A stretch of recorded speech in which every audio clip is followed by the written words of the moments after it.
Guys, we've had a meeting, me and the real theory crafters, and just don't pull on Black Swan's banner if you don't own Kafka. She's just not good. We've discussed it. We've calculated the numbers with our reliable spreadsheets, and she just can't function properly if you don't own Kafka. Whatever you do, please, for the love of God, don't listen to that Gacha smack guy. Oh, he tried to say that Ting Yun was her best support. Like, Ting Yun? Really? Oh, that guy really just, he grinds my gears. Just skip her. Okay, just skip her. Gacha smack comes in.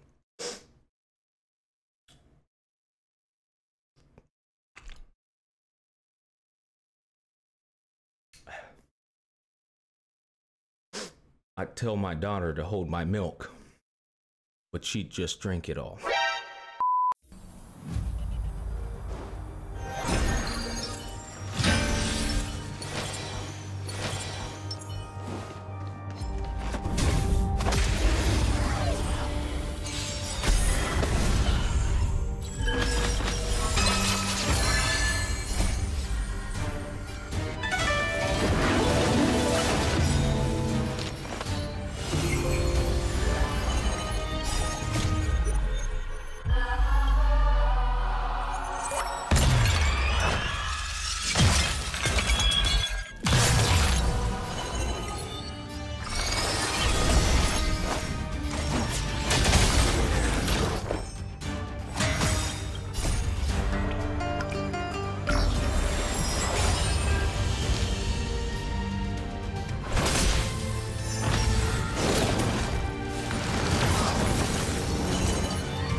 Okay, and there you have it, ladies and gentlemen. I don't know if you noticed, but I had an HP sphere or rope on my Ting Yun and didn't know it. So I swapped it out during the little build. I'll be sure to timestamp everything. But I don't know how many times I gotta prove these goddamn nerds wrong, bro. Like and why do they always yap before the character's release? And why are they always wrong after the character's release? It's like a 9.8 out of 10 chance for them to be wrong about some shit, bro. And I don't know if y'all have realized, but I think Black Swan just put an in, not put an in. She just like kind of got away from the 0 cycle meta. I would argue that Black Swan getting a 2 cycle clear is better than the 0 cycle meta because the team composition just doesn't let it's so comfortable. I can do it 10 out of 10 times. They never get a chance to go. They keep getting delayed. They keep getting dots exploded on their head. It's like a beautiful synergy. Now, granted, you do need a Ron May with that comp, but the 2 cycle clear is just as good as a 0 cycle. In my personal opinion, because it's so effortless. There's no sweat really. I'm just busting ass.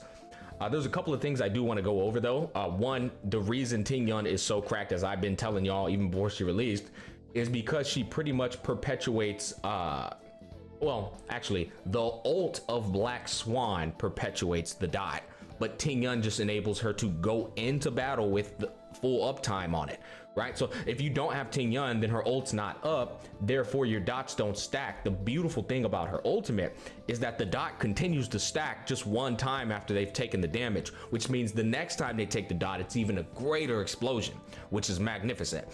So like Ting Yun's, I'm not kidding, literally in my mind, God tier support for Black Swan. Surprise, surprise, the Ting Yun meta remains, guys. I don't know what else to tell you. Now, if you're also wondering, how did Gacha Smack Sampo do so much damage? One, break effect. So y'all know I'm the break effect king in this motherfucker. Break effect Sampo, but he's E4. My Sampo's E6, but he's E4, and his E4 deals a percentage of his dot damage. Since I break both shields with Sampo, I'm breaking everybody's shields with Sampo because he has break effect, which means that's calculated. It's not on accident. But because I broke their shields with the wind shear dot, now his E4 is scaling off the break effect from the wind shear dot, if that makes sense. So he's doing all that damage. That's one reason. The second reason is because my E1 Ron May ignores 20% of their defense, and then Black Swan's skill ignores 20%, or not ignore. I always do that on accident. There's ignore, and then there's shred. Shred can be applied to everyone else in the party, whereas ignore only applies to the character themselves. But anyways, Ron May enables your entire party to ignore 20% defense. So even Sampo's dot benefits from that. Then Black Swan's skill shreds everyone's defense, at least the people that it hits. So Sampo's getting a 40% defensive shred, and then I had the freaking S5 Luca light con on him, shredding their defense even further. So that's why he was doing so much ridiculous damage. But guys, if this didn't show you that you don't need Kafka, nothing else will. Like, it's not just a Sampo situation. You just replace the elemental dot character with the other elemental dot character that fits the element synergy, right? So if it's a fire wind scenario, you put Gwen Ifen in there. If it's a bleed scenario, you put Luca in there. And don't worry, there'll be more, there'll be like more guides and stuff that I'll be making on Black Swan. Y'all know me, I'll be cooking up shit left and right, and I'll make like 8 videos. Look forward to that. I hope you guys enjoyed the showcase. It was a pleasure to make, and I'll catch you on the flip side.